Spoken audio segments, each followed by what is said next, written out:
Salut à tous, je suis ravie de vous retrouver pour la quotidienne de Téléfoot. Encore un match haletant hier entre le Real et la Juve. Et cette question ce matin, penalty ou pas penalty? Chiellini a même accusé les joueurs du Real d'avoir payé l'arbitre, ce qui a fait ressurgir cette vidéo sur les réseaux sociaux. Regardez.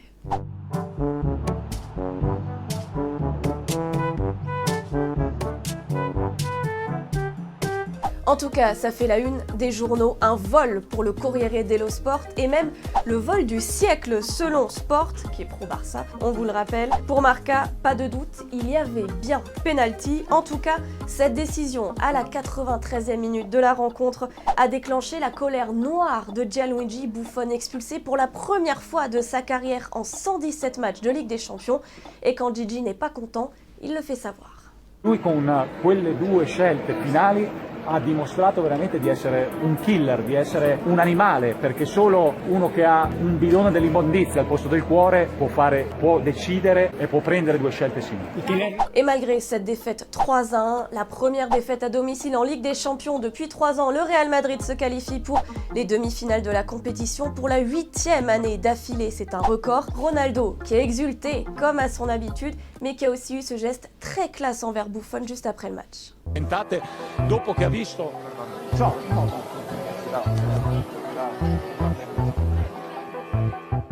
Et Zizou, lui aussi, a tenu à rendre hommage au gardien de la Juve.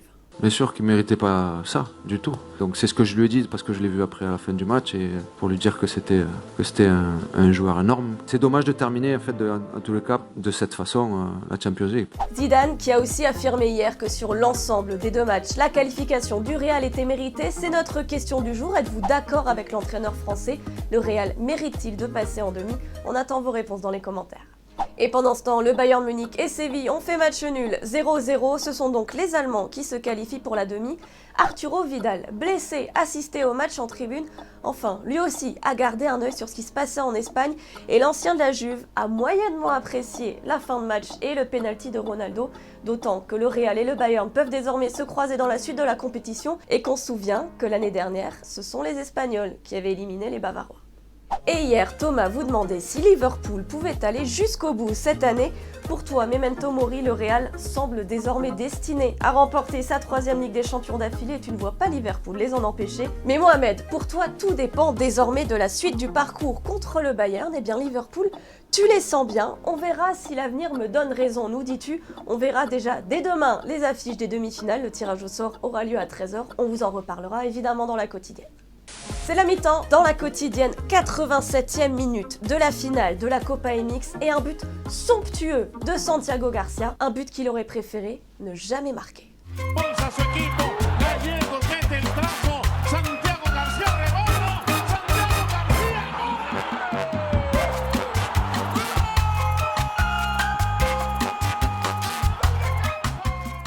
Et cette semaine européenne est loin d'être terminée puisque les quarts de finale de la Ligue Europa se jouent ce soir. Marseille, battu 1-0 au match aller, reçoit Leipzig au Vélodrome, un Vélodrome qui sera plein à craquer, plus de 60 000 spectateurs, record battu pour Marseille en Coupe d'Europe. Une bonne nouvelle, le retour de Thauvin et Rudy Garcia, l'entraîneur, compte évidemment sur Luis Gustavo qui aura disputé 16 des 16 matchs de Marseille en Coupe d'Europe cette saison, encensé par son coach Gustavo.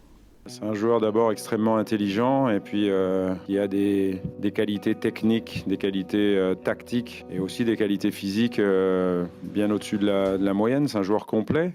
6 mois après sa rupture des ligaments, Benjamin Mendy va retrouver les terrains avec la réserve de City demain et il pourrait retrouver la compétition le 22 avril face à Swansea. Il lui restera donc 3 semaines et a priori 5 matchs pour se rappeler aux bons souvenirs de Didier Deschamps avant la liste du 15 mai. Et on termine avec cette image issue des coulisses du PSG, l'attaque en traître de Verratti sur Berchiche.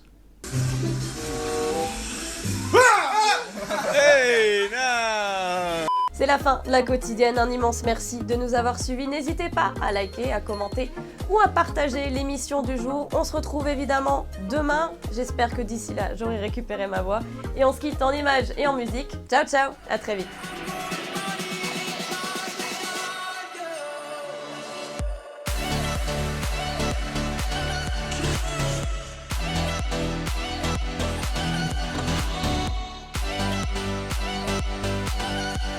Et au fait, vous voyez le petit logo Téléfoot au milieu de l'écran, eh bien on clique dessus pour s'abonner. Rejoignez-nous pour avoir la quotidienne dès sa sortie chaque jour et aussi tous les contenus exclusifs de Téléfoot. A tout de suite.